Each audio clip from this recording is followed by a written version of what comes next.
você recentemente, né, Denilson, foi para a Escócia, num encontro mundial de cooperativismo de crédito. Acho que teve várias experiências, né, europeias de outros países. E com essa vivência tua no oeste do Paraná, você acha que é muito distante os mundos ou a gente está bem desenvolvido aí na cooperação?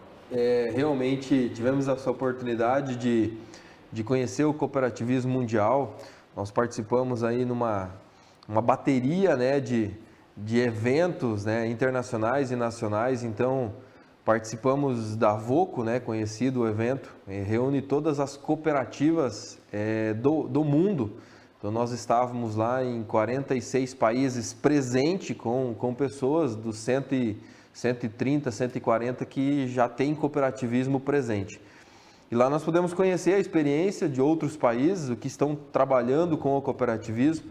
Mas uma mensagem que eu trago de lá, e tenho compartilhado isso com as pessoas que a gente tem conversado, o quanto o Brasil está bem avançado no cooperativismo, né? Até porque nós temos no nosso país uma lei do cooperativismo que nos protege bastante, né?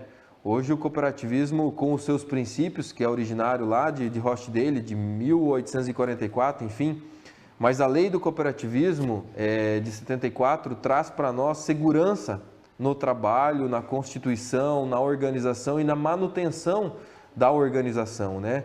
Hoje, se nós reunirmos aí 20, 30 pessoas, a gente monta uma cooperativa, né? Encaminha a documentação e não há nada que impeça ou que bloqueie isso. Respeitando a Constituição, há uma segurança muito grande, inclusive para a operacionalização dos processos, né?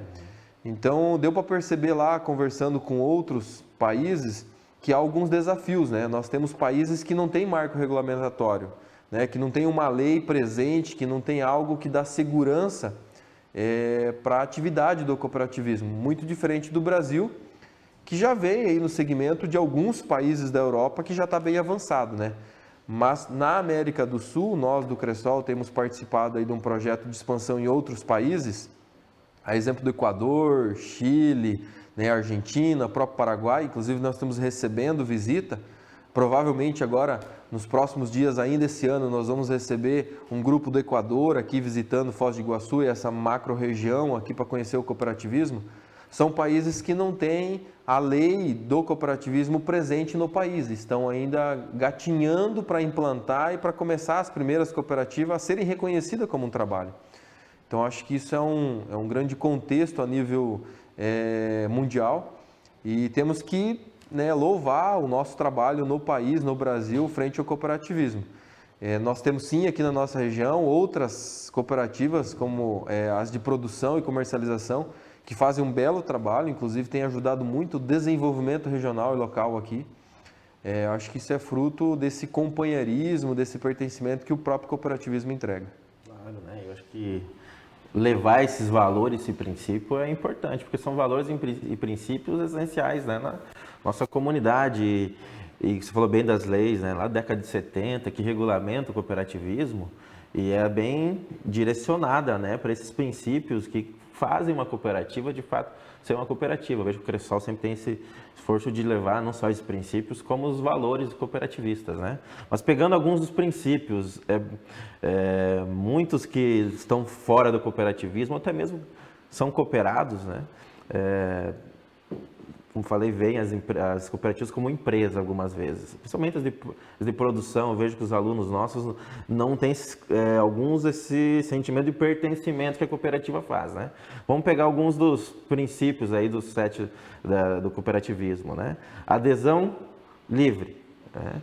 E gestão democrática. O que quer dizer uma gestão democrática dentro de uma empresa, como uma cooperativa?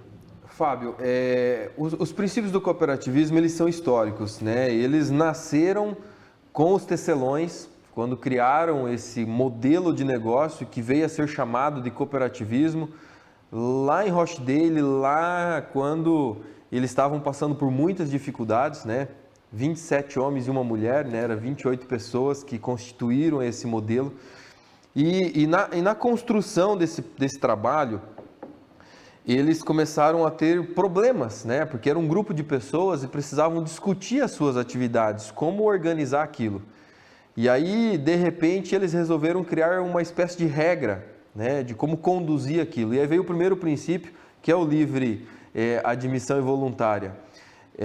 Então eles entenderam que naquele momento todo mundo podia participar ou podia sair da organização a seu critério.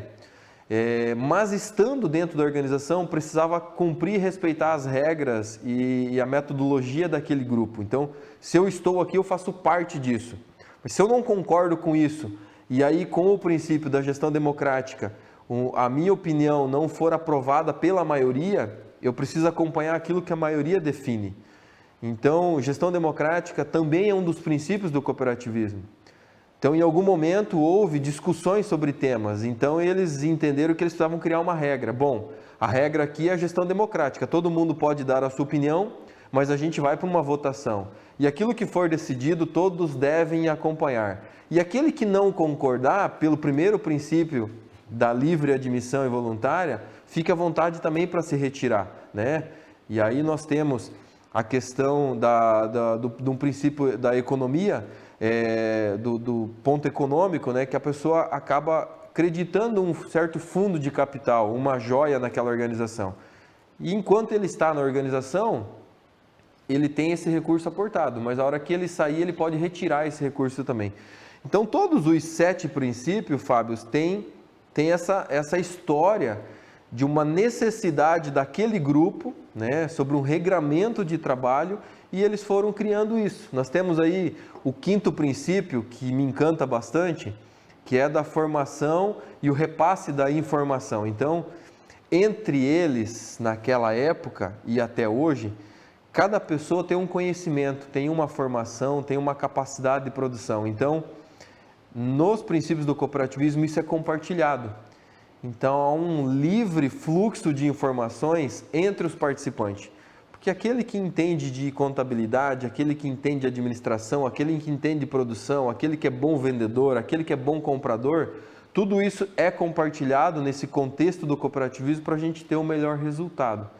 Então, o cooperativismo realmente me encanta. Quando eu venho falar dos princípios, acho que todos os 7 princípios têm uma conjuntura, uma história, algo muito louvável para a gente debater.